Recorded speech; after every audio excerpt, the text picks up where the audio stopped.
Assalamualaikum warahmatullahi wabarakatuh. Alhamdulillahirabbil alamin. Wassalatu wassalamu ala asyrofil anbiya wal mursalin nabiyina Muhammadin wa ala alihi wa ashabihi afdhalus salati wa atamut taslim. Qala Allah Ta'ala fil Qur'anil Karim, inna hadzal Qur'ana yahdi lillati hiya aqwam. Wa qala Nabi sallallahu alaihi wasallam, inna Allaha yarfa'u bihadzal kitabi aqwaman wa yarfa'u bihi ala kharin. Amma ba'du, subhanaka la ilma lana illa ma 'allamtana innaka antal alimul hakim. Allahumma faqihna fid din wa 'allimna fit ta'wil waj'alna lil muttaqina imama. Allahumma inna nas'aluka 'ilman nafi'an wa rizqan thayyiban wa 'amalan mutaqabbala. Alhamdulillah, syukur kita kepada Allah Subhanahu wa taala, salawat dan salam untuk Nabi kita Rasulullah sallallahu alaihi wasallam serta keluarga dan para sahabat-sahabat beliau. Bapak Ibu rahimakumullah, kembali kita lanjutkan kajian tafsir Al-Qur'an kita pada pagi hari ini. Mengawali kajian kita ada satu hadis Nabi sallallahu alaihi wasallam yang mungkin sudah pernah saya sampaikan di kajian ini, tapi tidak ada salahnya kalau kita kembali mengulang sebagai nasihat bagi kita dan mengamalkan firman Allah Subhanahu wa taala, fadzakir fa inna dzikra tanfa'ul mu'minin. Berikanlah nasihat karena nasihat itu sangat bermanfaat bagi orang-orang yang beriman. Allah juga katakan dalam Al-Quran, fadzakir in nafa'ati dzikra. Berikanlah nasihat dan peringatan, sesungguhnya nasihat itu sangat bermanfaat. Juga dalam hadis Nabi sallallahu alaihi wasallam beliau mengatakan, ad-dinu nasihah, agama itu adalah nasihat. Maka nasihat itu sangat penting bagi seorang mukmin, sampai-sampai Nabi SAW menganjurkan kita untuk banyak-banyak meminta nasihat kepada orang lain. Apa yang ingin kita sampaikan dari hadis Nabi SAW pada pagi hari ini mengawali kajian kita adalah tentang keutamaan mempelajari ilmu agama, ilmu syar'i. Dalam hadis yang diriwayatkan oleh Ibnu Majah dari sahabat Nabi SAW Abu Sa'id Al-Khudri radhiyallahu anhu, Rasulullah SAW bersabda, sayatikum aqwamun yatlubuna al-ilma fa idza ra'aitumuhum faqulu lahum marhaban biwasiyati Rasulillah sallallahu alaihi wasallam. Akan datang suatu masa di mana ada orang-orang yang datang mempelajari ilmu agama. Yang akan datang suatu masa, ini Nabi SAW berceritakan dulu ya kepada para sahabatnya. Akan datang suatu masa di mana ada kaum atau orang-orang yang berkumpul untuk mempelajari ilmu agama ini. Fa idza ra'aitumuhum, apabila kalian melihat mereka, melihat orang-orang yang mempelajari ilmu syar'i, ilmu agama ini, faqulu lahum, katakanlah kepada mereka, marhaban biwasiyati Rasulillah sallallahu alaihi wasallam. Selamat datang dengan wasiatnya Nabi sallallahu alaihi wasallam. Dari hadis ini dapat kita ambil faedah bahwa apa yang kita lakukan pada pagi hari ini adalah sebagai bentuk pengamalan dari wasiat Nabi sallallahu alaihi wasallam kepada umatnya, yaitu untuk mempelajari ilmu agama. Sebagaimana Rasulullah sallallahu alaihi wasallam menyampaikan dalam hadis beliau, talabul ilmi fardhatun ala kulli muslim. Mempelajari ilmu agama itu wajib hukumnya bagi setiap muslim. Dan Allah membenci orang-orang muslim yang paham terhadap urusan dunia tapi bodoh terhadap urusan akhirat atau urusan agama. Berapa banyak muslim sekarang ini memiliki ambisi untuk mahir terhadap urusan dunia, tapi tidak diiringi dengan pengetahuan terhadap urusan agama. Dan kita nasihatkan kepada para orang tua, silahkan anak-anak ini mau disekolahkan di mana, mau dijadikan apa, sesuai dengan profesi mereka masing-masing dan sesuai dengan kemampuan mereka masing-masing, tapi pastikan mereka sudah mempelajari ilmu agama. Rasulullah sallallahu alaihi wasallam bersabda, "Innallaha ta'ala yubghidu kulla mu'minin 'alimun bid dunya wa jahilun bil akhirah." Allah itu benci, bahasanya benci ya. Allah itu membenci. Dalam bahasa Arab benci itu ada dua. Ada kata yakrahu, makruh. Makruh itu kan benci, yakrahu. Tapi kalau ini yab atau yabghadu atau yubghidu. Yubghid itu artinya adalah benci, tapi bencinya berlebihan. Nah, kalau bahasa kita berarti sangat membenci. Allah itu sangat membenci seorang mukmin. Kenapa Allah benci? Dia pandai urusan dunia, tapi dia bodoh terhadap urusan akhirat atau agama. Nah, jadi yang Allah benci bukan dia pandai urusan dunia, enggak. Justru kita harus pandai urusan dunia. Bahkan para ulama dulu ditanya, apa hukum mempelajari ilmu kesehatan? Itu fardu kifayah bagi seorang muslim. Mempelajari matematika itu fardu kifayah bagi setiap muslim. Fardu kifayah itu kan sebagian. Tapi kalau dia paham urusan apa namanya dunia, tapi nggak paham urusan agama, Allah benci sekali. Tiba wudu nggak ada air, nggak tahu dia gimana caranya, akhirnya nggak sholat. Tiba ketika sakit di rumah sakit terbaring, kebetulan sakitnya cukup berat untuk dia bergerak ke sana kemari, hingga akhirnya kencingnya harus ditampung di selang. Lantas dia tidak sholat, anggapannya kenapa? Karena najisnya nempel. Jadi nggak sholat sampai seminggu, sampai dilepas. Nah, itu bodoh terhadap urusan agama. Tapi di dunia ini, di masyarakat, dia orang hebat, dia orang terpandang, dia orang pintar dan sebagainya. Dan begitu cerita urusan agama, dia nggak tahu. Allah benci terhadap orang-orang seperti itu. Itulah yang perlu saya nasihatkan kepada kita, terutama kita para orang tua ini. Janganlah sampai anak-anak kita ini bodoh terhadap urusan agama. Bukan harus jadi apa ya, ulama, enggak juga, tapi yang jelas jadikan mereka itu dokter yang syar'i, insinyur yang syar'i, hakim yang syar'i, pengacara yang syar'i, apa lagi? Polisi yang syar'i, tentara yang syar'i. Kenapa bisa syar'i? Apa dipelajari di kuliahnya atau di profesinya? Enggak. Karena mereka sudah menjadi seorang muslim yang soleh ketika mereka kecil. Nah, supaya itu tertanam dalam diri kita. Mudah-mudahan ini menjadi nasihat kita semua, bahwa ilmu agama ini adalah wajib kita pelajari sebagai bentuk pengamalan dari wasiat Nabi kita sallallahu alaihi wasallam. Bapak Ibu rahimakumullah, silakan dibuka Al-Qur'an surat Al-Haqqah. Hari ini kita masuk pada ayat yang ke-14. Hari ini kita bahas 14, 15 dan 16 serta 17, 18. Nanti kita akan fokus pada ayat ke-18.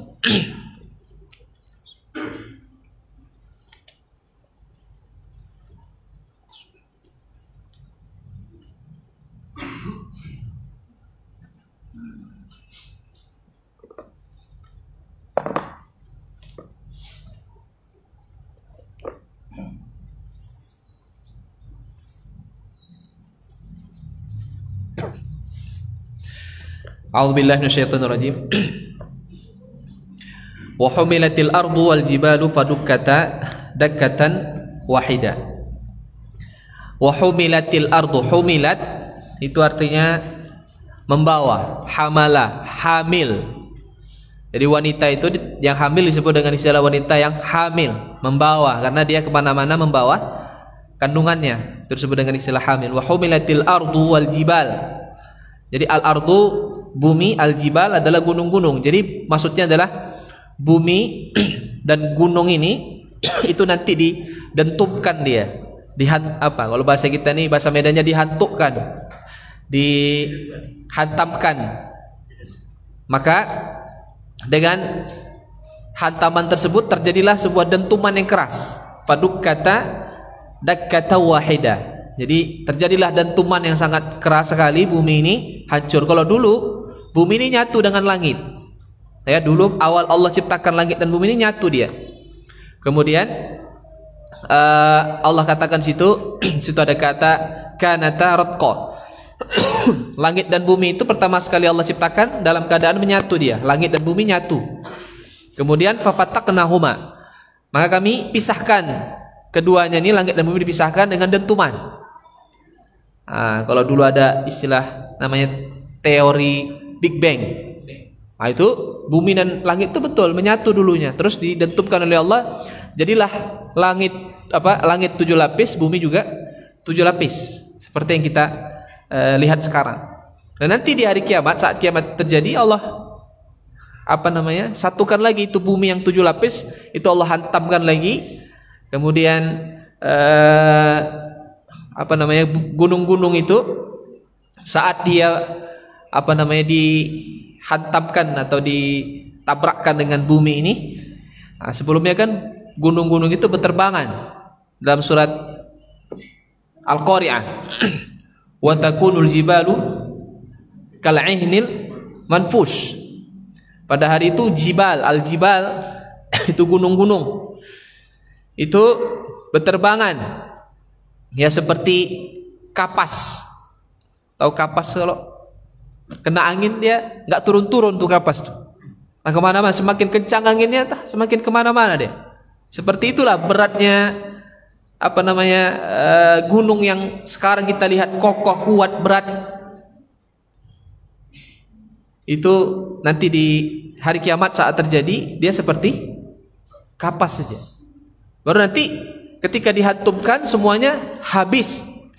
Langit bumi dan gunung ini, apa yang terjadi dengan bumi kita? Maka dalam tafsir At-Tabari di situ disebutkan fasara kal ghubar, yaitu bumi dan gunung itu yang tadinya keras, ya kokoh, kuat, nanti ketika dihantumkan itu hancur seperti debu yang halus. Itu dia, ya. Ghubar itu dalam bahasa Arab artinya sesuatu yang menempel di atas benda. Ya, ghubar itu kayak misalnya banyak debu di atas meja itu kan nampak ada debu. Itu namanya ghubar. Dia ringan dia. Kalau tanah lain lagi bahasanya dalam Al-Qur'an, turab namanya. Tanah kan berat. Kalau ini dia ghubar, debu. Nah, ketika sudah dihancurkan, rubah oleh Allah Subhanahu wa taala, maka dalam tafsir Sa'di di sini fakana al-jami' qa'an safsafa. Maka bumi ini nanti dia akan menjadi rata bumi ini. Itu dia, ya. Jadi nanti kita di padang mahsyar itu bumi yang Allah jadikan sebagai kita nanti tempat untuk berada di padang mahsyar, untuk dihisab dan sebagainya. Kita berdiri di padang mahsyar itu adalah bumi kita ini. Tapi buminya sudah diganti dengan bumi yang lain. Karena Allah katakan dalam Al-Quran, yauma tubaddalul ardu ghairal ardi was samawat. Hari di mana Allah ganti bumi ini dengan bumi yang baru. Itu dia. Ya, bumi ini diganti dengan bumi yang baru dengan keadaan dalam Al-Quran Allah katakan la tara fiha iwajan wala amta. Bumi itu tidak ada gelombangnya. Jadi bumi itu semuanya rata, nggak ada jurang, nggak ada bukit. Itu tidak ada, nggak ada air, semuanya hanya tanah yang tandus, kemudian hamparan terbentang luas, dan tidak ada, kalau dulu katanya, kalau sekarang kita ini yakini bahwa bumi kita ini bulat, maka nanti di padang mahsyar tidak bulat. Kenapa Allah Subhanahu wa taala menjadikan bumi di padang mahsyar itu pada hari kiamat nanti kita bangkit, itu bumi yang sekarang ini juga hanya saja diganti dengan yang baru, bukan di tempat yang lain? Jawabannya sederhana, karena nanti dari tanah ini kita akan keluar. Wa annallaha yab'atsu man fil qubur. Allah akan membangkitkan siapapun yang ada di kuburan. Kalau dalam surat Yasin itu Allah Subhanahu wa taala katakan, qalu ya wailana man ba'atsana min marqadina hadza ma wa'adana ar-rahman wa sadaqal mursalun. Jadi orang-orang kafir itu ketika dibangkitkan dari dari tanah ini, dari bumi ini, maka nanti mereka berkata, siapakah yang membangkitkan kita dari tidur kita yang lama ini, maksudnya mati kita ini. Maka mereka berkata, qalu hadza ma wa'ada ar-rahman, inilah yang dijanjikan oleh Allah, wa sadaqal mursalun, dan para nabi itu benar. Kalau dulu orang-orang dulu kan enggak percaya sama nabi. Wa qalu a idza kunna 'idhaman nakhirah qalu tilka idzan karratun khasirah. Mereka berkata, kalau kita jadi tulang lagi, apa mungkin kita nanti dihidupkan? Bahkan mereka mengatakan tulang kita pun hancur, apa mungkin dihidupkan? Dan kemarin sudah kita bahas, tulang apa yang enggak hancur nanti saya bahasa gitu, tulang ekor, sulb namanya. Nah itulah nanti Allah ciptakan manusia dari situ, nanti itu enggak akan hancur dia di telan bumi ini. Berapa lama pun, sampai dari mulai manusia pertama Nabi Adam terus sampai nanti orang yang terakhir meninggal dunia, enggak hancur. Dan nanti Allah akan bangkitkan semua dari situ. Dan pertama sekali yang terbelah bumi ini, kemudian bangkit dari bumi ini adalah Nabi kita Muhammad sallallahu alaihi wasallam. Dalam hadis beliau mengatakan, ana awwalu man tanshaqqu bihil ardu yaumal qiyamah. Aku adalah orang yang pertama sekali nanti bumi ini terbelah. Artinya terbelah itu terbuka celahnya untuk kita bangkit di hari kiamat. Itu Nabi sallallahu alaihi wasallam sebagai tanda dan bukti bahwa beliau adalah sayyidul anbiya'i wal mursalin, yaitu pemimpinnya para nabi dan rasul. Itu Nabi kita Muhammad sallallahu alaihi wasallam. Itulah yang dimaksud dalam ayat ini, wa humilatil ardu fadukkata dakkatan wahida. Kemudian ayat selanjutnya, kalau sudah bumi ini diganti oleh Allah Ta'ala, dihancurkan itu semua yang ada di bumi ini. Kalau laut bagaimana ceritanya? Kan sudah saya anjurkan untuk membaca surat idza syamsu kuwirat wa idzan nujumu kadarat wa idzal biharu sujjirat. Al-biharu sujjirat, apabila langit itu dipanaskan. Jadi nanti langit ini laut itu dipanaskan. Kenapa dia panas? Karena nanti bumi ini meledak. Jadi kan bumi kita ini kan mengandung panas bawahnya kan, inti bumi itu panas dia. Nanti dia meledak hingga akhirnya laut itu pun meledaknya itu dari laut ada dentuman yang seperti ledakan gunung itu. Kan laut airnya jadi panas dia. Kemudian dia tumpah ke bumi. Jadi bumi ini nanti ditenggelamkan oleh lautan. Jadi kan ada di situ dalam ada lagi wa idzal biharu ada kata suyirat, ya. Wa idzal jibalu suyirat. Jibal itu gunung, suyirat. Suyirat itu sayyarah. Apa arti sayyarah? Mobil, sesuatu yang bergerak. Jadi gunung itu berpindah-pindah kemana-mana. Tapi kalau kita bilang gak usah takut, ya nggak boleh juga. Harus takut hari kiamat. Maksudnya adalah yang merasakan itu siapa? Orang kafir. Kita nggak merasakan. Ya, kita tidak merasakan. Kemarin ada pertanyaan gini. Kalau orang meninggal, nanti kan di alam kubur dia ditanya oleh malaikat, bahkan dapat azab kubur gitu ya. Jadi kalau orang yang matinya saat hari kiamat terjadi itu merasakan azab kubur nggak? Coba kita jawab. Kalau nggak merasakan azab kubur nggak adil. Orang itu nggak ditanya, kita ditanya. Apa kita jawab? Sebetulnya jawabannya ada pada pertemuan yang lalu. Berapa kali tiupan? 2 kali. Jaraknya berapa lama? Hah? 40 tahun. Ya udahlah, tiupan pertama mati semuanya. Kan mati mereka. 40 tahun baru timbul apa? Baru tiupan yang kedua. Ya udah 40 tahun itu enggak cukup untuk menghajar malaikat munkar nakir itu menghajar orang-orang kafir, orang-orang yang munafik, orang-orang yang banyak dosanya. Cukup kali lah. Berarti bisa. Alhamdulillah ada jawabannya ya. Baik. Fayauma idzin waqa'atil waqi'ah. Ini yang paling kita takutkan sebagai seorang muslim. Fayauma idzin. Fayauma idzin, pada hari itu. Dalam Al-Qur'an kalau kata yauma idzin, yauma idzin, yauma idzin, itu ketahuilah bahwasanya itu hari kiamat. Sedikit tentang hari kiamat. Coba Ustaz Ridho ambilkan Al-Qur'an dulu sebentar. Ini penting, ada pelajaran penting sekali yang saya sampaikan. Yang mushaf Utsmani kalau bisa. Apa yang nyari? Ada. Kalau nggak ada itu pun apapun jadi. Bisa kalau bawa Quran dibuka surat Al-Ma'arij coba. Surat Al-Ma'arij.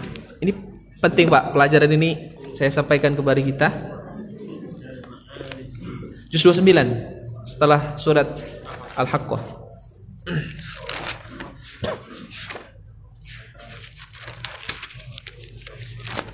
Lalu sabar, ayatnya berapa?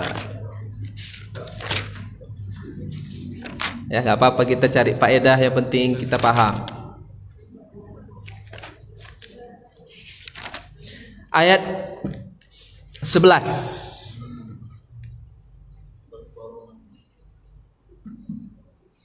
11, 12, 13, 14. Lihat nih ayat nih. Ya, tadi cerita tentang yauma idzin kan? Hari itu. Ini ada kata yubassarunahum. Mereka saling berpandang-pandangan. Orang-orang yang dipandang masyarakat nanti kita ini. Semoga Allah selamatkan kita dari hal ini. Yawaddul mujrim law yaftadi min adzabi yaumi idzin bibani. Orang-orang yang banyak dosanya itu sangat berkeinginan kalau bisa, ini dia. Kalau bisa, semua apa yang dia punya itu dia korbankan untuk selamat, supaya dia selamat. Dia punya apa? Min adzabi yaumi idzin, pada hari itu, hari kiamat, bibani. Kalau dia punya anak, udah kau aja masuk neraka sana. Kau kan anakku. Kau tengok dulu aku hidup di dunia, kau yang ku perjuangkan semuanya. Aku pula masuk neraka, kau yang masuk neraka. Enggak mau aku masuk neraka. Itu hari kiamat. Bapak sayangnya kayak mana sama anak bapak sekarang? Ibu-ibu coba. Tapi nanti di hari kiamat tidak ada cerita sayang kalau pada hari itu Allah takdirkan kau masuk neraka.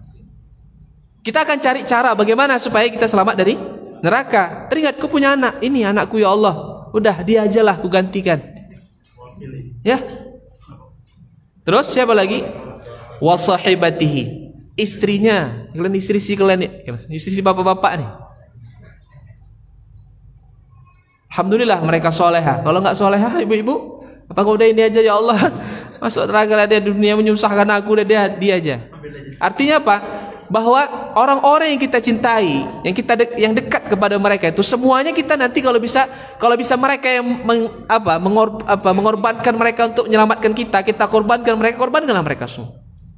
Terus siapa? Wa akhi, saudara, punya abang, punya kakak, semuanya. Kayak mana kita abang, kakak, adik tuh sayangnya kita semua sama keluarga kita. Wa fasilatihi allati tu'i, yaitu keluarga-keluarga yang semuanya, karib kerabat. Kalau bisa pun semua, kalau memang kira-kira anak nggak bisa menyelamatkan, istri, suami nggak bisa menyelamatkan, abang, kakak, adik nggak bisa menyelamatkan, keluarga semua, sanak saudara, satu marga semuanya, yang marga Siregar semuanya kumpulkan, masukkan semua masuk neraka ya Allah, yang penting aku selamat. Itu deh. Enggak juga dia bisa selamat. Waman fil ardi jami'an. Ya Allah, semua yang ada di bumi ini masukkan neraka supaya aku selamat ya Allah. Gitu. Pertanyaan saya. Anak, istri, suami, saudara, keluarga, bapak mama mana? Bapak mama mana di sini? Ada? Hah? Bapak mama ada nggak? Nggak ada. Apa maknanya di sini? Hah? Iya. Allah sebutkan, jangan sampai nanti di hari kiamat kalian bilang, ya Allah, masukkan aja orang tuaku ke neraka supaya menyelamatkan aku. Itu nggak akan pernah terjadi. Allah akan marah sekali. Dan itu nggak akan terjadi. Tapi kalau anak, mainkanlah sana. Kayak mana supaya kau masuk surga, anakmu masukkan ke neraka, terserah. Tapi kalau nanti di hari kiamat tidak ada istilah, ya Allah itu orang tuaku, supaya aku selamat dari neraka, selamatkan aku, masuklah orang tuaku sebagai apa namanya? Gantinya. Nggak bisa. Di sini apa yang bisa kita ambil, bahwa kedudukan orang tua itu sangat besar di hadapan Allah SWT. Nah, itu mumpung saya teringat, saya dengar faedah ini dari kajian yang saya ikuti ketika di media sosial, memang ketika itu di salah seorang dai di Madinah. Luar biasa, nggak terpikir selama ini. Selama ini ayat ini kita hafal memang. Kita tahu maknanya, tapi nggak terpikir ya juga. Nah, yang ada nanti di hari kiamat kan yang betul, yauma yafiru mar'u min akhihi wa ummihi wa abi, lari saja, tapi nggak berani nanti menjadikan orang tua sebagai penebus dosa-dosa kita, sebagai jaminan kita. Itu menunjukkan bahwasanya tidak boleh kita itu menyalahkan orang tua.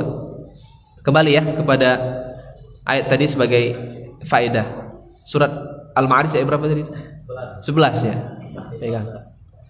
Maka berbahagialah kita bagi para orang tua yang punya anak-anak yang soleh, insyaallah. Soleh nggak soleh pun nanti di hari kiamat anak kita nggak akan menghujat kita, kecuali kalau kita ini lalai dalam menjalankan tugas sebagai orang tua. Itu lain ceritanya. Baik. Fa yauma idzin waqa'atil waqi'ah. Pada hari itu terjadilah hari al-waqi'ah. Al-waqi'ah itu hari kiamat. Bapak Ibu rahimakumullah, sekali-sekali juga bolehlah dibaca surat Al-Waqi'ah. Idza waqa'atil waqi'ah laysa li waqa'atiha kadhibah khafidatur rafi'ah, sampai terus. Itu ceritanya tentang hari kiamat. Itu ada golongan kanan dan ada golongan kiri. Bahkan nanti di situ wa ashabul yamin ma ashabul yamin fi sidrin makhdud. Golongan kanan, siapakah mereka yang berada di golongan kanan itu? Fi sidrin makhdud, yaitu orang-orang yang berada di kebun-kebun, yang kebun itu isinya daun bidara. Tapi daun bidaranya beda dengan daun bidara di dunia. Kalau daun bidara di dunia semuanya ada apa ya? Durinya. Di situ fi sidrin makhdud itu artinya daun bidara yang tidak ada durinya.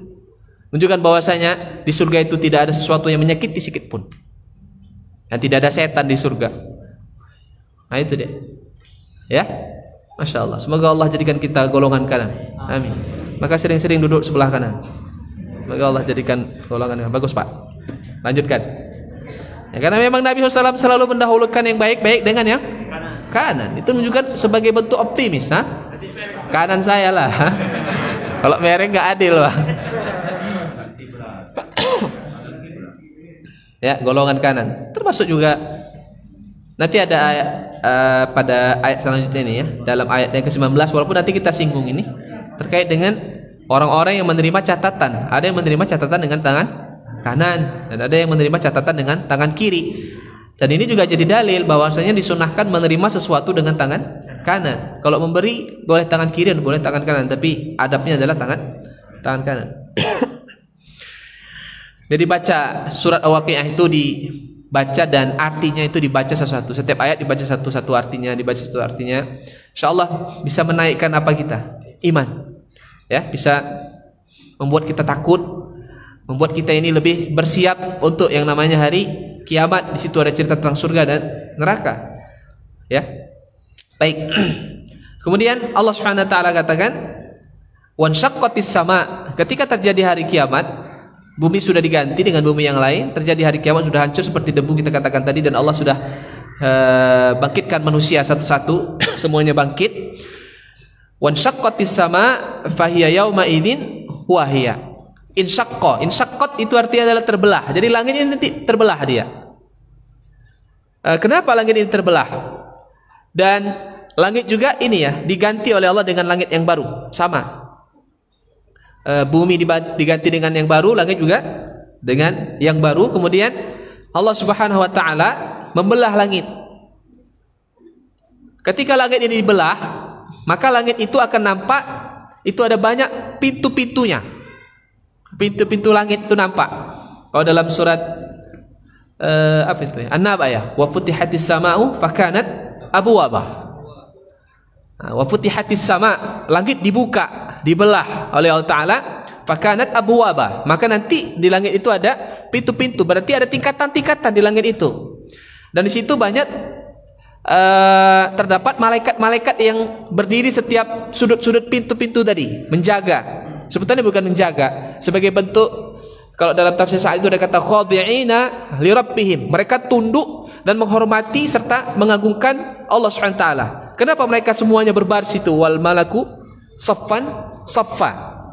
Para malaikat itu bersap-sap di setiap pintu-pintu langit dari tingkatan-tingkatan langit yang sudah dibelah oleh Allah Ta'ala. Kenapa itu dibelah langit itu? Dan kenapa malaikat itu berdiri berbaris di setiap sudut-sudut pintu-pintu langit yang sudah dibuka tadi? Jawabannya adalah Allah akan turun. Bawa apanya? Bukan bawa, tapi bersama arsy-Nya. Berapa yang bawa mikul? Kan ada itu. Ini dia. Tapi sebelum itu kan belum siap kita artikan tadi. Wan syaqqatis sama'u, langit terbelah, fahiya yauma idzin, pada hari itu wahiyah tadi. Dia ada pintu-pintunya. Maka dalam tafsir Sa'di dalam tafsir At-Tabari disebutkan bahwa makna dari wan syaqqatis sama'u fahiya yauma idzi wahiya itu sama dengan makna firman Allah Ta'ala wa futihatis sama'u fakanat abwaba. Itu di langit itu dibuka, dibelah, kemudian terdapatlah pintu-pintu langit di situ dan banyak malaikat-malaikat berdiri di situ. Kemudian wal malaku ala arja'iha. Malak itu jamak dari malaikat. Jadi malaikat itu ala arja'iha. Arja itu artinya sudut-sudut, di ujung-ujung. Artinya ya tadi kita katakan setiap pintu itu ada malaikat-malaikat yang jumlahnya sangat banyak sekali. Ngapain? Mereka menunggu Allah akan turun. Pertanyaannya, Allah turun ngapain? Ya Allah akan turun untuk mulai proses hisab. Ya, bisa terbayang ini? Tapi jangan dibayangkan Allah turunnya bagaimana. Gak terbayang sama kita. Apa yang kita bayangkan tentang Allah? Allah tidak demikian. Allah turun, bahkan nanti Allah memperlihatkan apanya? Betisnya nanti di padang mahsyar. Berapa yang bawa? Wa yahmilu 'arsya rabbika fawqahum yawma idzin thamaniyah. Wa yahmilu, dan yang membawa arsy rabbika, Tuhanmu yaitu Allah Subhanahu wa taala, fawqahum, di atas mereka itu. Jadi arsy itu dipikul di atas mereka.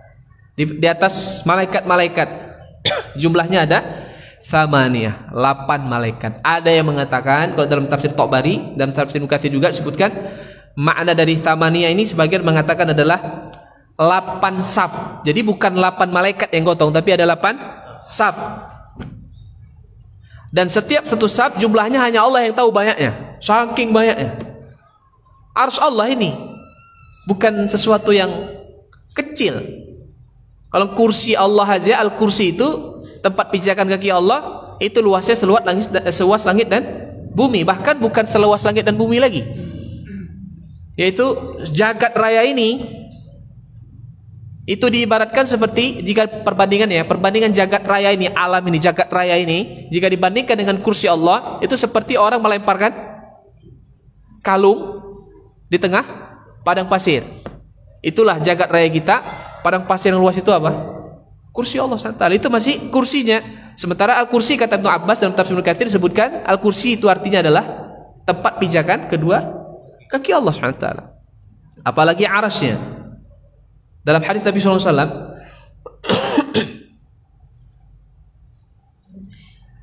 ini diriwayatkan oleh Abu Daud, Nabi diizinkan oleh Allah untuk menyebutkan bentuk malaikat yang mengangkat arsy Allah Ta'ala, yang memikul arsy Allah Ta'ala.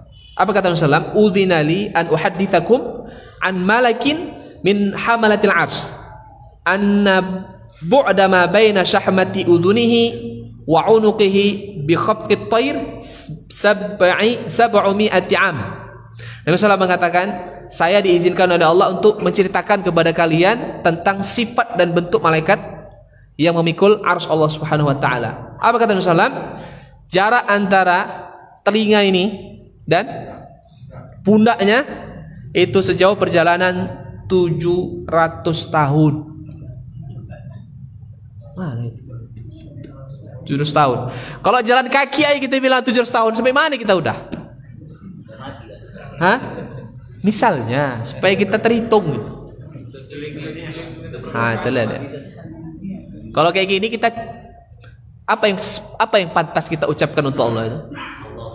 Allahu Akbar. Maka saat itu nanti ketika Allah turun, Allah cuma berkata, Anal muluk, Anal malik, Ainal muluk. Aku adalah raja. Mana raja-raja di dunia itu yang hebat-hebat? Bangkit kalian, berdiri kalian, angkat kepala kalian. Tidak bisa. Dan ketika itu Allah Subhanahu wa taala dalam surat yang sudah kita bahas, yauma yukshafu an saqin wa yud'auna ila sujudi fala yastati'un. Hari di mana ketika Allah sudah turun ke mahsyar tadi itu, Allah Subhanahu wa taala sikapkan betisnya, kemudian Allah Subhanahu wa taala memerintahkan kepada seluruh manusia untuk sujud. Semuanya sujud kecuali orang-orang yang kufur kepada Allah. Ini punggung mereka seperti keras, seperti tanduk kerbau atau sapi, nggak bisa sujud. Itu Allah Subhanahu wa taala. Nah, ketika Allah Subhanahu wa taala turun, ya saya kira saya percepat nih. Ketika Allah Subhanahu wa taala turun dan di situ sudah mulailah namanya hisab. Tapi sebelum mulai hisab, berapa lama kita berdiri pada mahsyar itu kemarin kita bilang? 50.000 tahun. Lamanya kita di situ tidak ada apa-apa yang bisa kita minum kecuali satu teguk atau satu gelas minuman yang dikasih oleh Rasulullah SAW. Itu pun kalau kita dapat. Dan Nabi SAW pernah berkata, Isbiru hatta talqawni alal haud. Hai umatku, sabarlah kalian di dunia ini. Jangan bermaksiat, sabarlah dalam ketaatan, sabarlah dalam takdir Allah apapun. Jangan membuat sesuatu yang membuat kalian tidak diridhai oleh Allah Ta'ala. Sampai nanti kita ketemu di mana? Di haud, di telaga. Jadi ternyata kita punya janji dengan Nabi SAW. Nabi berjanji sama kita, dan kita juga punya janji. Ibarat kita ini mau ketemuan, kita nanti ketemuan di sana. Ya, kita sesama kita nih, di mana kita ketemu? Di sana. Ya udah, nanti kita akan datang. Nabi nunggu di sana. Dan Nabi SAW mengatakan, aku akan memberikan minum kepada kalian dengan tanganku sendiri, masing-masing setiap kalian. Semoga Allah SWT memberikan kita izin untuk minum itu, amin. Dan ternyata ada orang-orang yang nggak dikasih minum. Nabi pengen ngasih, tapi mereka nggak mau. Dalam hadits riwayat Al-Bukhari, ini hendaknya menjadi perhatian bagi kita, bahwa ketika Nabi SAW melihat, ketika ditanya oleh para sahabat, Rasulullah, bagaimana engkau nanti mengenal umatmu di hari kiamat? Dari mana kamu tahu kalau itu umatmu, si fulan umatmu? Satu-satu itu, ya. Saya bayangkan ya, dari mulai Nabi diutus sampai nanti hari kiamat, berapa banyak umat Nabi? Hah? Gimana coba kita mau minta tolong sama Nabi? Semua manggil Rasulullah, semua manggil Rasulullah. Gimana cara kita supaya Nabi memprioritaskan kita nanti di hari kiamat untuk menjadi orang-orang yang dikasih minum di telaga apa namanya? Al-Kautsar. Inna a'tayna kal kautsar. Itu dia. Itu hanya Nabi sendiri yang dapat, yang lain enggak ada. Khas untuk Nabi sallallahu alaihi wasallam. Apa caranya? Hah? Sebelum itu? Ya, berwudu. Wudu. Inna ummati, Nabi berkata ketika ditanya Rasulullah, bagaimana cara engkau mengenali umatmu yang begitu baik nanti di hari kiamat? Dan itu kan tercampur dengan umat-umat yang lain, kan gitu dia. Maka Nabi SAW bersabda, Inna ummati yud'auna yaumal qiyamati ghurran muhajjalina min atharil wudu. Sesungguhnya umatku itu nanti di hari kiamat dibangkitkan dalam keadaan bercahaya tempat-tempat atau anggota wudu mereka. Wajahnya, tangan dan kakinya itu seperti ghurran muhajjalin. Itu seperti kuda. Coba kita bayangkan dulu kuda. Mungkin kuda ini warnanya hitam atau coklat. Pas di atas kepalanya itu ada warna putih. Ya. Bulunya itu ada putih sedikit, dia manjang atau sesuai dengan macam-macam, terbayang ya. Seperti itulah nanti dari kejauhan Nabi SAW melihat kita itu terbekas wudunya. Maka Abu Hurairah radhiyallahu anhu pernah berkata, faman istata'a minkum an yutila ghurratahu falyaf'al. Siapa yang mau dan berkeinginan bekas wuduknya ini lebih nampak lagi, lebih panjang lagi dan lebih banyak lagi, maka hendaklah dia melakukannya. Artinya kalau kita cuci tangan kan mencuci tangan ketika wuduk kan sampai sini ya, siku ini ya, sampai sini kan. Maka Abu Hurairah berkata kalau mau panjangkan sesekali boleh sampai sini, nggak apa-apa. Tapi jangan dijadikan sebuah keharusan. Ya, sekali-sekali dia. Sama kaki juga yang mau dipanjangkan sampaikan ke betis. Naikkan ke betis, nyucinya sampai ke betis. Kalau kan kaki itu kan cukup sampai warjulakum ilal ka'bain, ya. Kaki kalian sampai mata kaki saja. Tapi kita naikkan ke betis. Nanti kalau ada bilang, "Hei, berlebihan, mana ada wudu kayak gitu, cukup mata kaki aja." Apa kita bilang? Memperbanyak cahaya di hari kiamat. Baru terdiam dia. Apa-apa. Jadi itu wasiat sahabat. Ya, Abu Hurairah radhiyallahu anhu. Itu yang pertama. Banyakkan wudu. Jadi kita ini wudu jangan pas mau sholat saja. Tapi ciri-ciri orang mukmin adalah selalu menjaga wudunya supaya nanti dari kiamat kita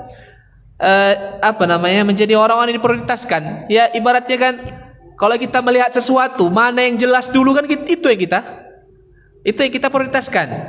Nanti baru setelah yang jelas mulai yang ke agak jelas, baru nanti yang ke samar-samar gitu kan. Nah, itulah dia.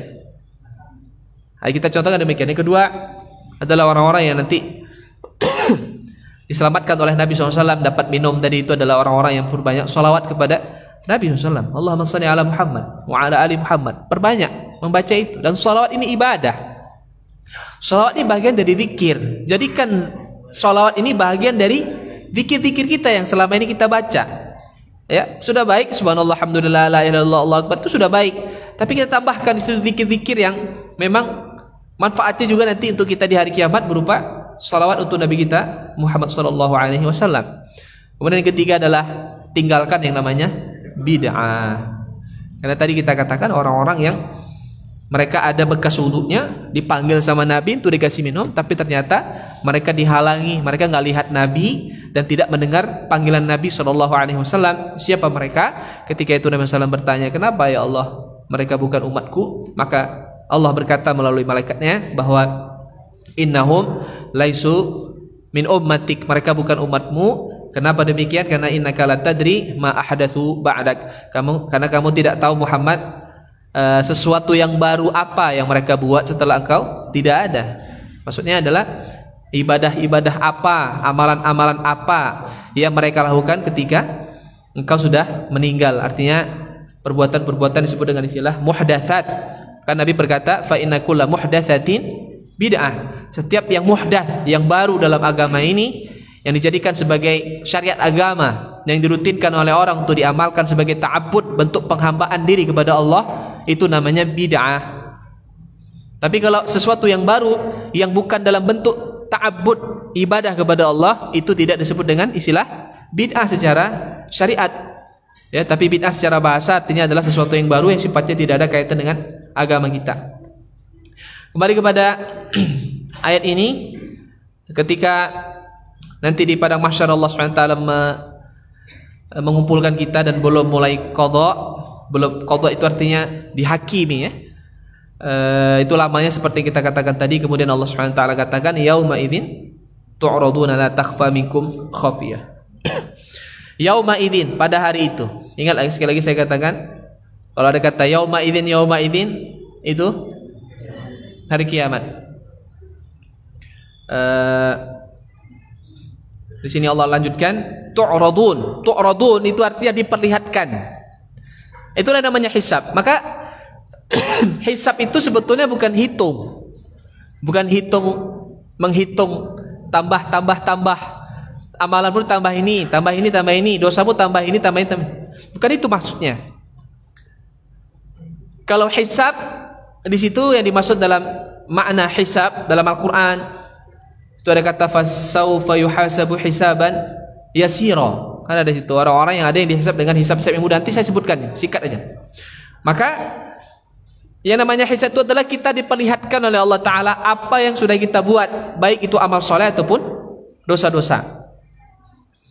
Coba kita selesaikan dulu ayatnya, kemudian nanti saya bacakan di sini beberapa penafsiran dan hadis-hadis Rasulullah terkait dengan Allah memperlihatkan apa yang sudah kita buat di dunia.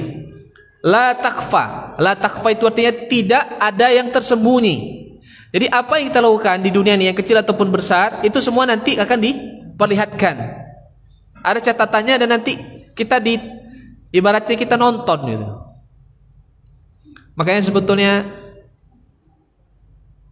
sesuatu yang sangat mengerikan dan memalukan di hari kiamat adalah nanti saat di mana kita diperlihatkan apa yang kita berbuat. Yastakhfuna minan nas wa la yastakhfuna minallah.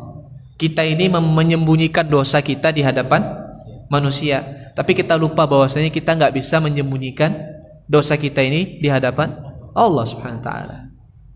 Malu nanti kita. Apa yang pernah kita buat di dunia ini coba? Nanti ditunjukkan. Itu yang sedihnya, yang kita takutkan apa? Saat diperlihatkan itu semua amalan kita nengok ke belakang, miliaran manusia melihat kita. Kalau di dunia ini kita melakukan sebuah kesalahan, nampak orang, malu, ya udah, taubat kita masih bisa. Orang benci sama kita, orang memburuk-burukkan kita, orang merendahkan kita karena dosa yang pernah kita lakukan, nampak orang banyak, itu suatu hal yang nggak penting sekali kalau kita sudah bertobat kepada Allah.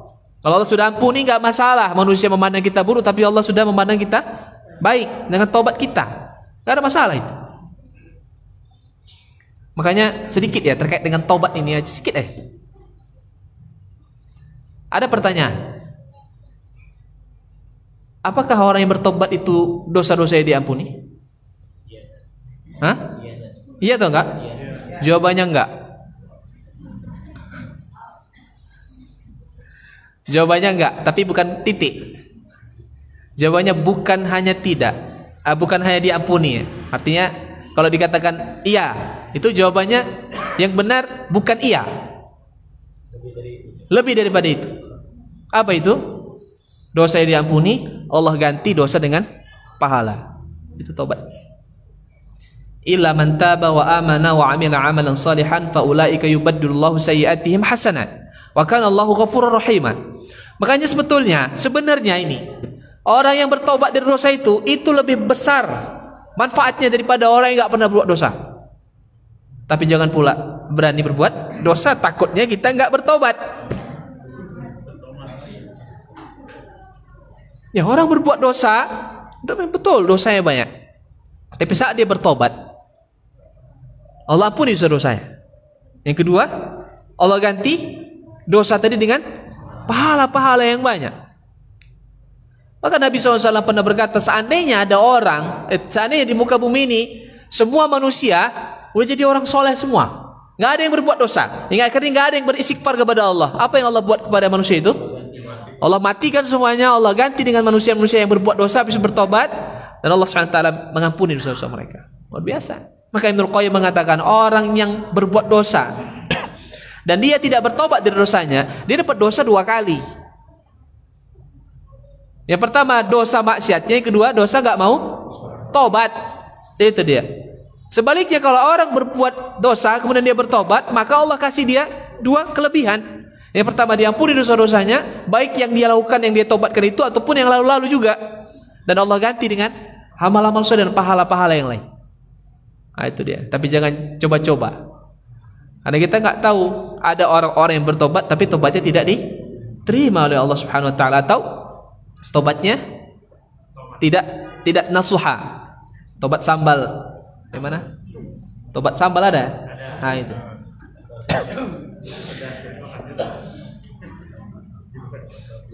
Masih sanggup nih? Kayaknya kok agak letoy ya bapak ini. Apa nggak takut tentang yang kita bilang ini pak? Mungkin karena takut ini maka dia aja, gak ada yang senyum-senyum dari tadi. Nah, emang harus gitu dia. Karena Al-Quran isinya ada tabsyir. Tabsyir itu membuat orang senyum, bahagia, senang gitu kan. Atau lagi ada tanzir. Tanzir itu nakut-nakuti. Makanya kalau ada wali murid protes ke sekolah, Pak, Bapak harus membuat anak saya bahagialah di sekolah. Jangan sampai anak saya itu takut di sekolah. Nah, ini orang tua yang nggak tahu cara mendidik anak. Allah aja sudah ngasahkan dalam Al-Quran, basyiran wa nadhira. Nabi itu diutus untuk nakut-nakuti orang dan membuat orang gembira juga. Jadi kalau semua anak dibuat gembira aja, nggak pernah dia pernah rasa takut, nanti ngelawan semua dia. Nah itu, kasih tahu itu orang tua itu ya. Ini curahan hati guru ini. Maunya anaknya enak ya di sekolah, nggak boleh tertekan ya, nggak boleh ada ancaman-ancaman hukuman, nggak bisa. Agama kita aja ada ancaman hukuman ya kok. Bagaimana Allah gambarkan dalam Al-Quran, misalnya orang-orang yang menyimpan emas tapi tidak bayarkan zakatnya, nanti diapain di hari kiamat? Oh, disetrika apa ya? Punggungnya, disetrika itu punggungnya sampai kullama nadijat juluduhum badalna juludan ghairaha liyadzuqul adzab. Setiap kali kulitnya tadi udah melepuh, terbakar, kami ganti dengan kulit yang baru. Apa itu namanya kalau bukan ngancam-ngancam? Jadi Allah salah dalam mendidik manusia ini? Enggak. Jadi harus seimbang antara ancaman dengan tadi kabar gembira. Hidup kita pun nggak bisa kan bahagia aja. Mana enak kalau kita bahagia terus? Nggak enak itu hidup. Harus ada sedihnya juga. Tapi kalau sedihnya lama kali juga, ampun lebih sedih kita kalau sedihnya terlalu lama. Ya. Coba kita lihat hadis Nabi SAW. Ini hadis diriwayatkan oleh Ibnu Majah. 15 menit lagi sanggup? Harus sanggup. Sekali-sekali kita keras kayak Imam Malik, ngajarnya keras. Hadis diriwayatkan Imam Ahmad terkait dengan menafsirkan ayat ini. Rasulullah SAW bersabda, kan tadi kan disebutkan hari itu semua amalan manusia diperlihatkan. Manusia melihat apa yang dia buat. Maka Nabi SAW bersabda, yu'radun nasu yaumal qiyamati thalatha aradat. Fa amma aradatani atau urdatani fajidalun wa ma'adhir wa amma thalitha fa inda dhalik tutayyiru suhub fil aidi fa akhidun bi yaminihi wa akhidun bi shimalihi. Rasulullah mengatakan, nanti di hari kiamat Allah akan tunjukkan kepada manusia apa yang sudah dilakukan itu 3 kali. 3 kali tampilan. Ya, 3 kali tampilan, 3 kali Allah tunjukkan. Yang pertama dan yang kedua, yang pertama kita katakan. Yang pertama jidal. Jidal itu artinya melawan. Kita ngelawan kita. Maksudnya apa ngelawan? Membantah. Hah? Bantah. Ini nanti kita bantah ini. Bagaimana bentuk bantah? Lihat nih dalam tafsir At-Tabari diceritakan ada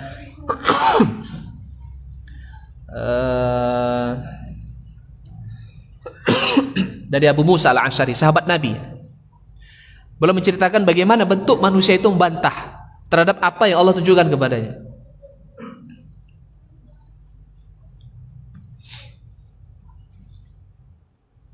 Nih saya potong ya. Ini kalau membantah.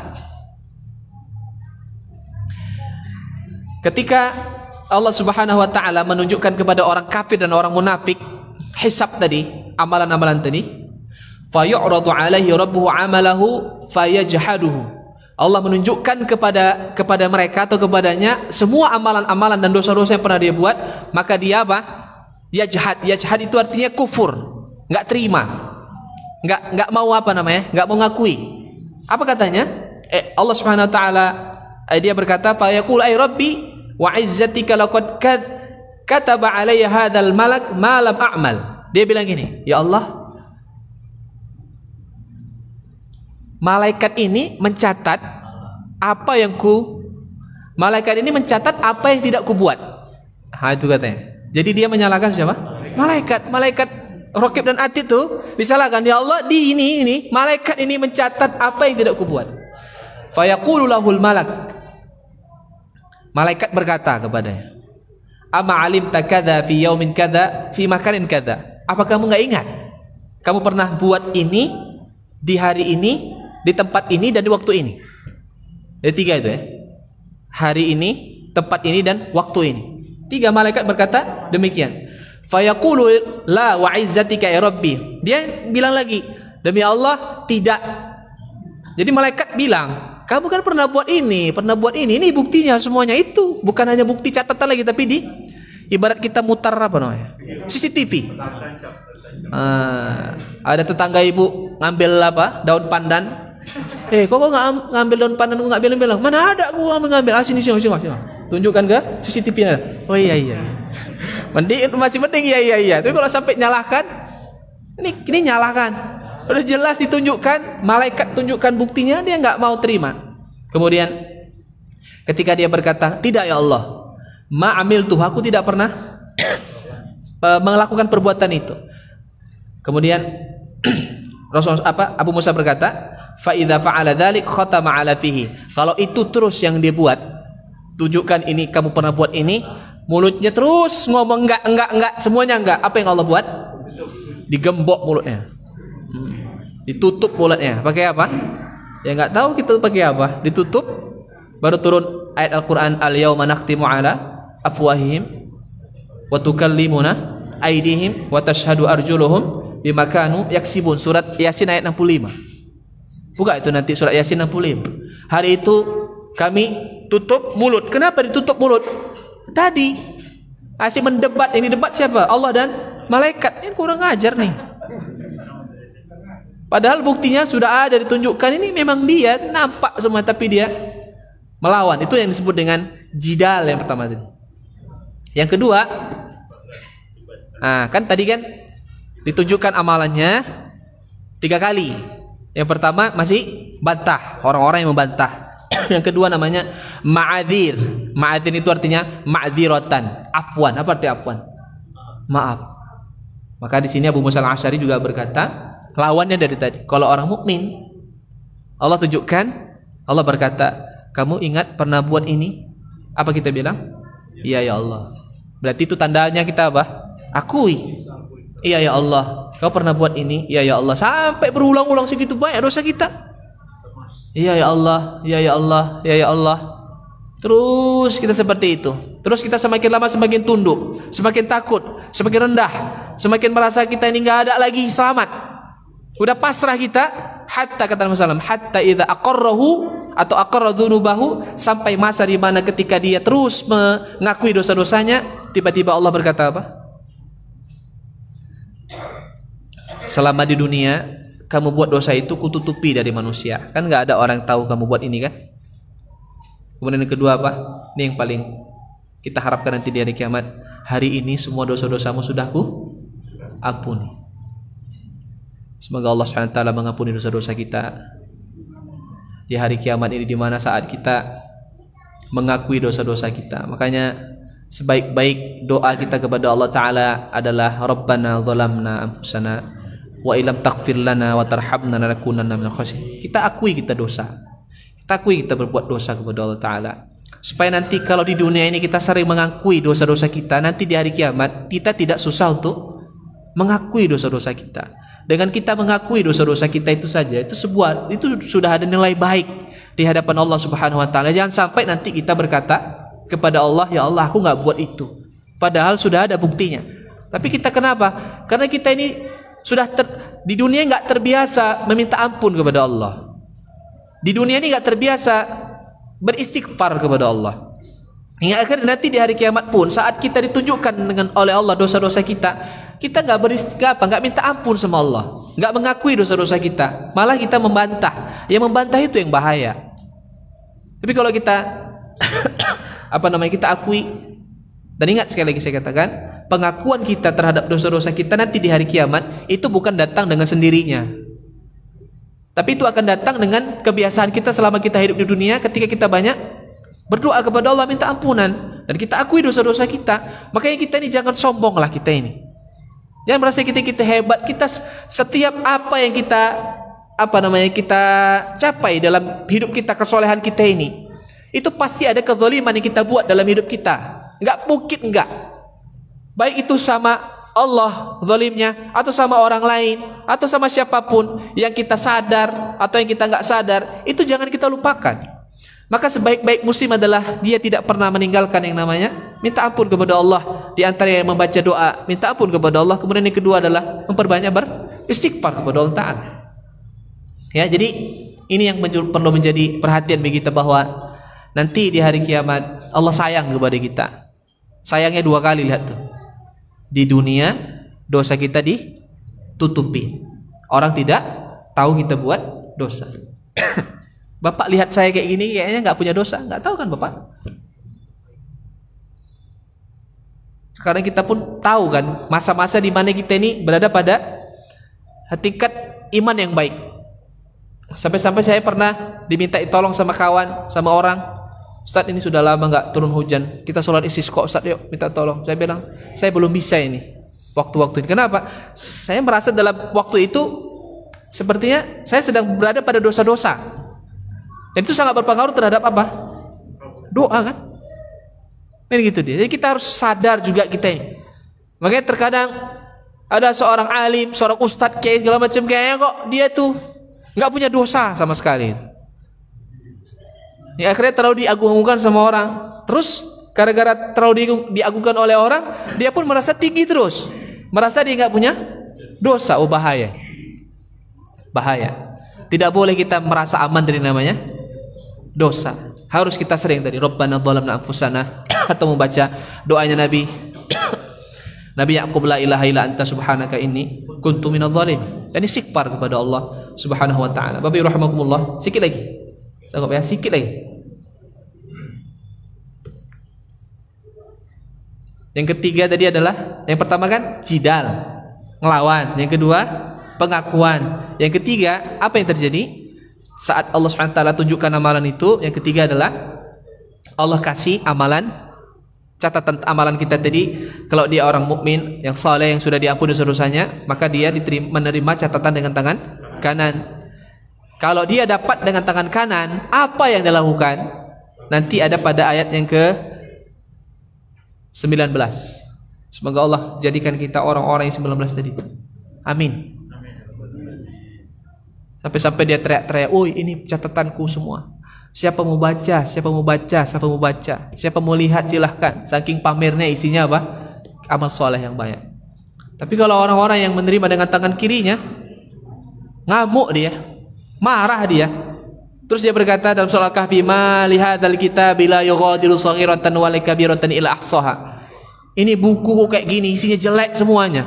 Yang kecil yang besar, dosa-dosa itu tertulis dan tercatat dengan rapi semuanya. Terus apa? Dia sembunyikan catatannya. Takut ada orang yang melihat. Kan ada dalam surat Al-Buruj ya. Wa amman utiya kitabahu wara'a dhahri. Dari belakang punggungnya disembunyikan sama dia. Jadi disuruh nerima, kan dikasih catatannya. Seharusnya nerimanya gini, tapi dia nggak mau. Nerimanya gitu. Saking bencinya dengan bukunya, dia sambil jalan nengok ke belakang. Nggak nengok ke belakang, dia ambil gini bukunya, tapi dia lihat ke sana. Saking apa itu? Bencinya dengan siapa? Dengan apanya? Catatannya. Yang buat siapa? Kan dirinya sendiri. Kita sendiri yang mengotori catatan itu. Kenapa kita harus benci? Benci sekarang sama diri kita saat kita berbuat dosa. Maka para ulama dulu sering mencela dirinya sendiri. Wahai nafsuku, wahai jiwaku, kenapa masih kamu buat ini? Jelek sekali kamu, buruk sekali kamu. Itu dicela-cela diri kita. Itulah bahasa dari Umar bin Khattab radhiyallahu anhu, hasibu anfusakum qabla an tuhasabu. Hisab dirimu sendiri. Apa yang sudah kamu buat ini di dunia ini? Jelek-jeleknya sangat banyak, masa enggak tobat juga? Begitulah nasihat-nasihat yang bisa kita ambil dari hadis terkait dengan penerimaan buku-buku kita ini. Kaum muslimin rahimakumullah. Sebelum saya tutup, ada 4 amalan supaya kita nanti di hari kiamat hisab kita akan dimudah oleh Allah Taala. Atau minggu depan aja. Minum dulu ya. Udah lewat 15 menit tadi, 15 menit. Susah nyari murid kayak bapak ibu ini, nggak mudah, nggak ada yang dapatkan di tempat yang lain. Masya Allah, hebat ah. Bagaimana cara hisab kita supaya hisab kita itu mudah? Karena ada dalam Al-Quran, fasaufa yuhasabu hisaban yasira, akan dihisab dengan hisab yang mudah. Kita kan pengen itu. Orang yang hisabnya mudah itu orang yang seperti apa? Yang tadi kita bilang, kamu pernah buat dosa ini, pernah buat dosa ini. Terus kita akui, ya Allah, ya Allah. Tapi kan bukan hanya sekedar pengakuan dosa ya, tapi selama ini kita beramal soleh gitu loh. Ya tobat kita terhadap apa-apa yang kita lakukan dulu. Yang pertama, hari apa amalan kita diperlihatkan kepada Allah? Hari Senin dan Kamis. Ini hari Senin Kamis, nggak usah banyak buat dosa. Kalau nggak bisa puasa Senin Kamis, jangan buat dosa hari Senin Kamis, tolonglah. Minta tolong sama diri kita sendiri. Hei jiwa, nafsu, jangan buat dosa lah hari Kamis sama Senin ini yang besar-besar lah. Kenapa? Ini amalan kita hari Senin dan Kamis ini Allah diperlihatkan kepada Allah oleh malaikat. Barat catatan ini dibukain. Ya Allah punya ridho nih. Apa dibuat? Judi dia, rokok dia, pecewek dia, apa lagi ridho? Semua. Yang lain. Ya Allah punya julham nih. Apa? Oh, dia salat duha. Apa lagi? Sedekah. Apa lagi? Shaim. Apa artinya? Puasa. Apa kata Allah? Siapkan bidadari surga untuknya. Masya Allah. Main-main. Kita kalau cerita amalan kita nanti diperlihatkan kepada kita di hari kiamat. Sekarang sebelum amalan itu diperlihatkan kepada kita, kita tunjukkan dulu kalau amalan kita baik. Kepada siapa? Kepada Allah Ta'ala. Maka Nabi SAW dalam hadits riwayat Imam Muslim beliau bersabda, "Tu'radul a'malu 'ala Allah yaumal itsnin wal khamis, fayuqbalu likulli muslimin la yusyriku billahi syai'a illa rajulun kanat bainahu wa baina akhihi syahna fayaqulullahu da'u hadaini hatta yasliha." Rasulullah bersabda, hari Senin dan Kamis itu amalan kita diperlihatkan kepada Allah. Maka Allah akan mengampuni orang-orang yang Allah lihat amalannya baik. Dilihat oleh Allah, oh itu ada catatannya, baik amalannya, Allah ampuni. Apa? Puasa terutama. Maka Nabi SAW ketika ditanya Rasulullah, kenapa puasa Senin Kamis? Apa jawabannya? Senin dan Kamis adalah amalan kita diperlihatkan kepada Allah. Aku berkeinginan ketika diperlihatkan amalan kepada Allah, di situ tertulis apa? Shaim atau saum, puasa. Maka ketika Allah melihat itu amal soleh yang baik, maka Allah akan ampuni. Syaratnya dua. Yang pertama, orang itu tidak berbuat syirik kepada Allah. Syirik penghancur, memperusak semua semuanya. Ya, syirik itu perusak. Kalau saya ibaratkan ini ada beberapa tumpukan-tumpukan lagi di sini, semuanya ada di atas ini. Kalau ini yang diambil paling bawah, apa yang terjadi? Hancur semua kan? Ini tauhid nih. Kalau kita nggak jaga tauhid kita, selesai semuanya. Yang kedua, ini ibu-ibu, hati-hati ibu-ibu. Syaratnya Allah akan ampuni dosa kita kalau kita beramal soleh pada hari Senin dan Kamis, terutama perempuan ini memang agak payah, yaitu kecuali orang-orang yang antara dirinya dan orang lain itu ada pertikaian, ada permusuhan. Kalau bahasa Medannya SKT. Apa lagi? Semua lah. Selek. Udah lama dia selek sama itu. Dulu begini kali dia katanya. Dulu gini kali, sekarang selek kali, ngeri kali doanya orang ini. Nggak diampuni dosa-dosa kita, ya. Biar kata Allah berkata kepada malaikat, biarkan aja mereka berdua sampai mereka berdamai, baru kalau mereka beramal soleh pada Senin dan Kamis kita ampuni dosa-dosanya. Kalau nggak bisa diampuni. Biarkan aja, biar kapok orang tuh. Rugi kan? Rugi. Makanya kalau kita ditolimi sama orang berbuat nggak baik sama kita, kalau kita buat ini nanti permusuhan terus, yang rugi toh kita juga. Tapi kalau kita udahlah maafkan, insya Allah. Yang kedua, sholat. Kenapa sholat? Ya, sholat adalah amalan yang pertama sekali nanti hisab. Kalau sholatnya baik, semuanya baik. Ya, kalau mau kita hisab kita baik, mau mudah, sholat perbaiki.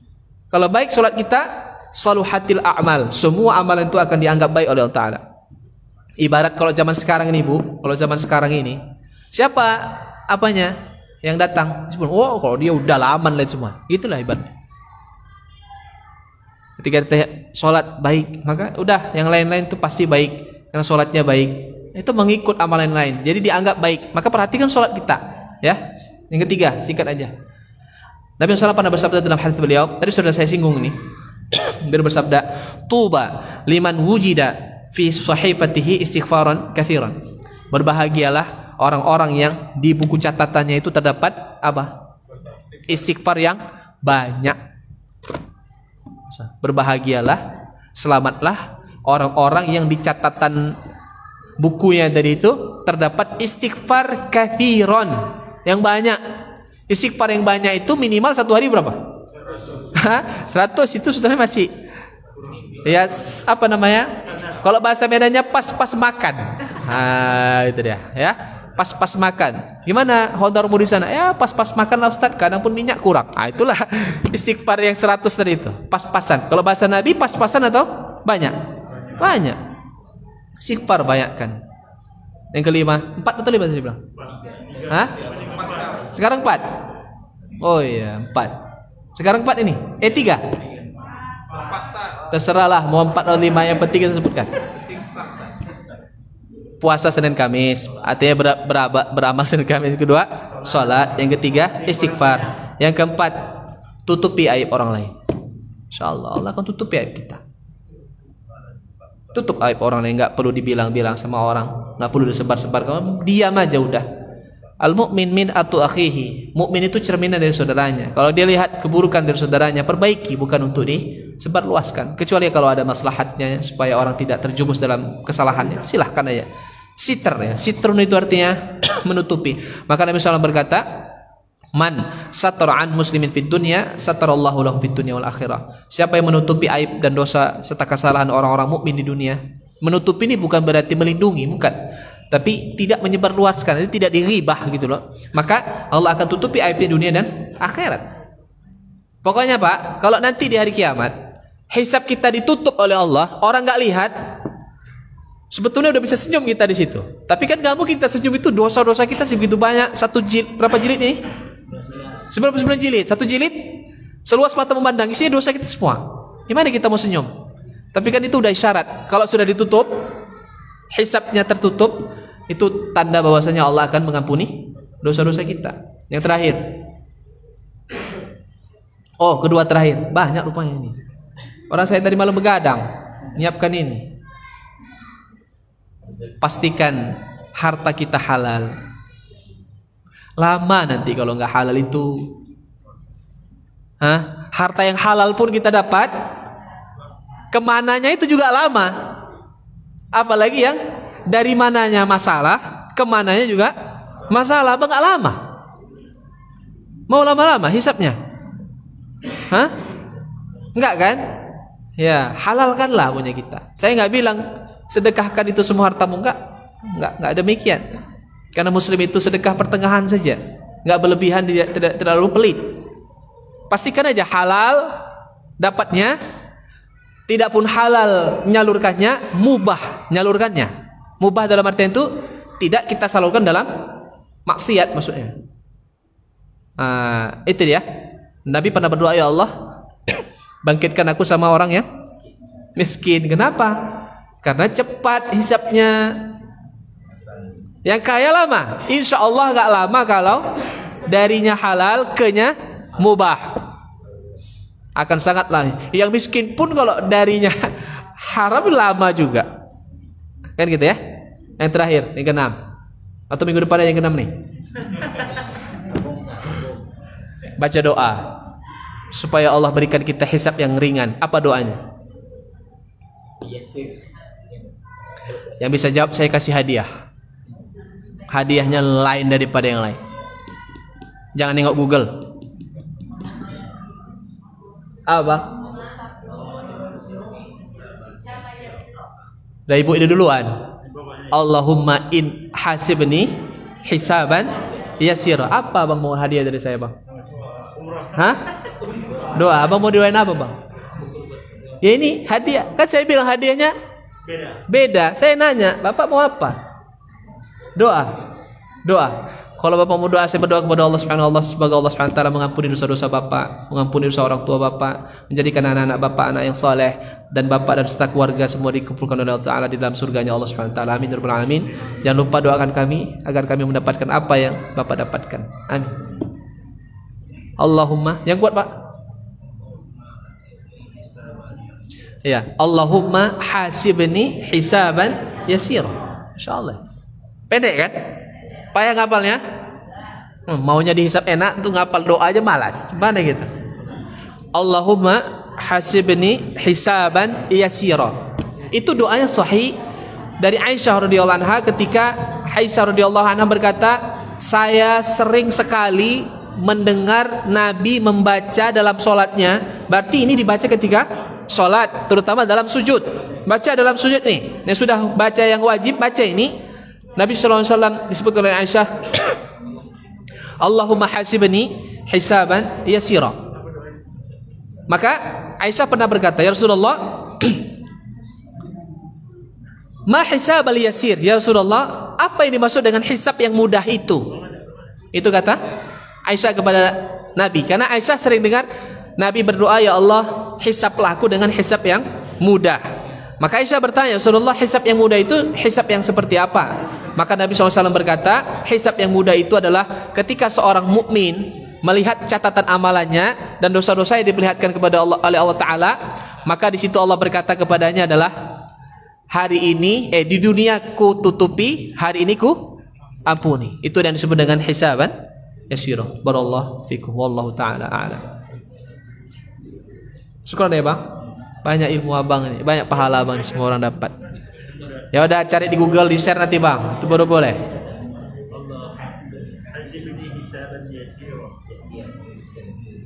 Lagi, udah habis materinya. Allah alam. Semoga bermanfaat Bapak Ibu rahimakumullah dan menambah keimanan dan ketakwaan kita kepada Allah Subhanahu wa taala. Pertanyaan 3 orang aja. Baik, silakan Bapak Ibu 3 orang bertanya. 1, 2. Mas Adi, kali ini kita sampai. Assalamualaikum warahmatullahi wabarakatuh. Ustaz, pertanyaan tentang yang hisab tadi. Bahwasanya ketika kita dunia bertobat pada Allah Subhanahu wa taala, dosa kita diampuni. Pertanyaan saya, ketika hisab, apakah dosa-dosa kita malam dulu kita dihapuskan dalam tampilan hisab kita nanti Ustaz atau? Baik, nanti kita jawab.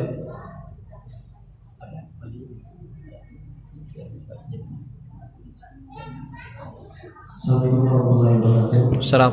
Belajar Ustaz, apabila kita sudah melakukan ibadah dalam hal ibadah, tapi kita dapat musibah, tapi musibah itu terpaksa kita lakukan. Misalnya kita untuk kepentingan diri kita, jadi apakah itu dosa kita tuh yang pahala kita lakukan itu dosa gitu ya, keberlanjutan kan?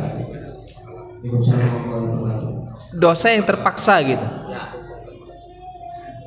Ada lagi? Mana tadi? Ini sebelah kiri. Bapak. Sebelah lagi Pak. Pakai, enggak pakai ini enggak bisa. Nanti kalau kita menerima catatan dari Allah itu baik kita yang kebaikan maupun keburukan itu pakai bahasa apa? Bahasa apa di hari kiamat? Lebih dari 3 bisa.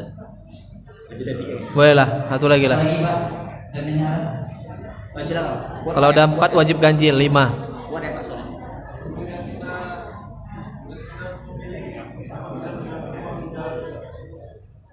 Sikap Mendapatkan uang di jalan. uang kan, nemu uang di jalan. Apa yang kita lakukan? Ya, baik. Assalamualaikum warahmatullahi wabarakatuh. Salam. Mengenai ini, kalau kita misalnya jalan ke daerah suatu daerah atau misalnya kita berolahraga gitu, jalan gitu, terus kita melewati jalan yang ada pepohonan atau pohon-pohon buah-buahan gitu, Ustaz.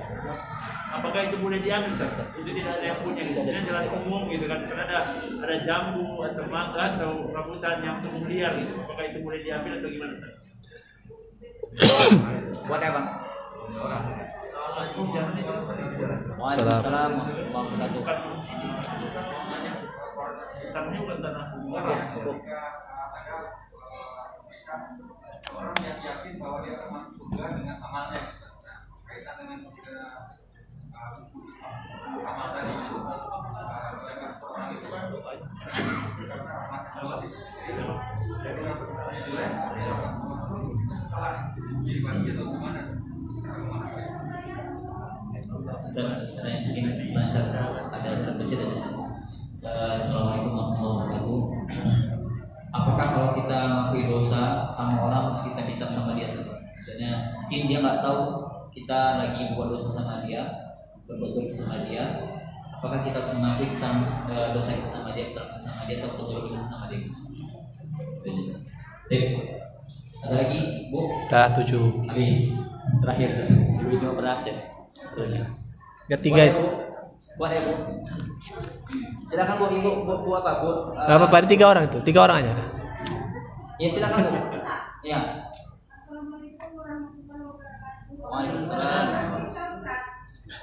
Sering saya dengar dari dulu Ustaz bilang kalau akikah umurnya 1 minggu atau 11 hari atau 21 hari. Sudah itu nggak boleh lagi. Tapi sekarangnya ada Pak Ustaz bilang ini sampai akhir balik. Kalau laki-laki masih 15 tahun dan perempuan 19 hari terus. Jadi sebenarnya Ustaz yang Islam yang mana sebenarnya?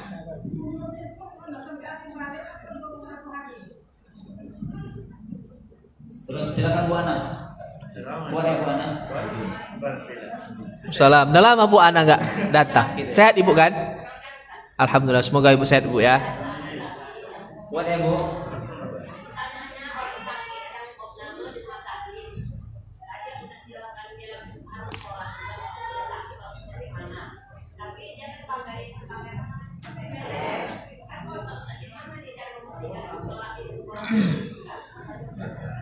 Baik.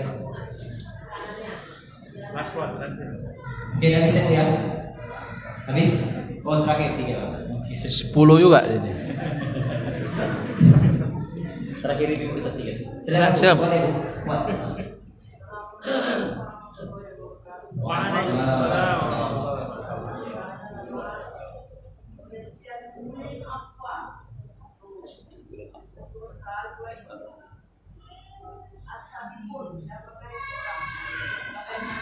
Apa nih? As-sabiqun itu siapa? As-sabiqun al-awwalun. Baik. Oke, habis. Baik, barakallahu fikum. Ini pertanyaan yang kita singkatkan aja jawabannya. Yang pertama, dosa yang pernah kita buat kalau kita bertobat itu catatannya masih ada atau dihapus? Misalnya kayak berbohong atau apa saja, apakah itu masih ada atau dihapus catatannya gitu kan? Maka jawabannya adalah catatannya masih ada, catatannya nggak dihapus.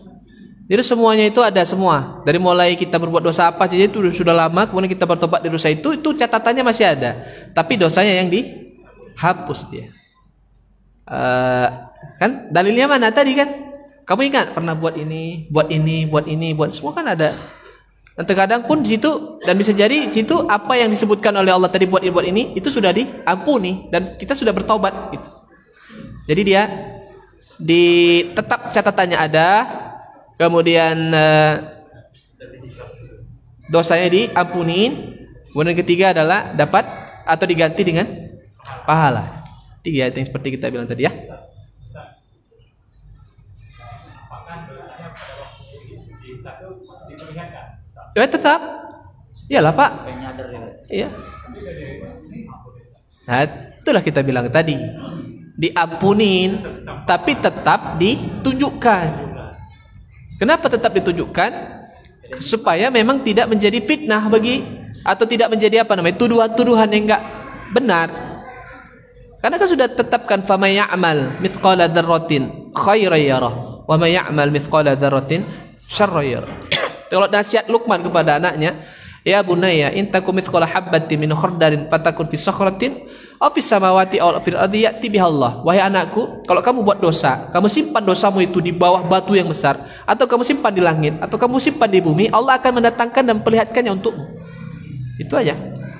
Tetap. Ibaratnya gitu Pak, kita itu ditekan dulu, tekannya, pokoknya dia apa ya? Ditakut-takuti gitu. Kan beda Pak, udah kamu diampuni kan? Kesannya enggak ini. Tapi kalau ditunjukkan kamu ini, udah kita udahlah. Ya Allah. Sampai nangis-nangis tiba-tiba, udah semuanya sudah kita. Luar biasa deh, beda kesannya.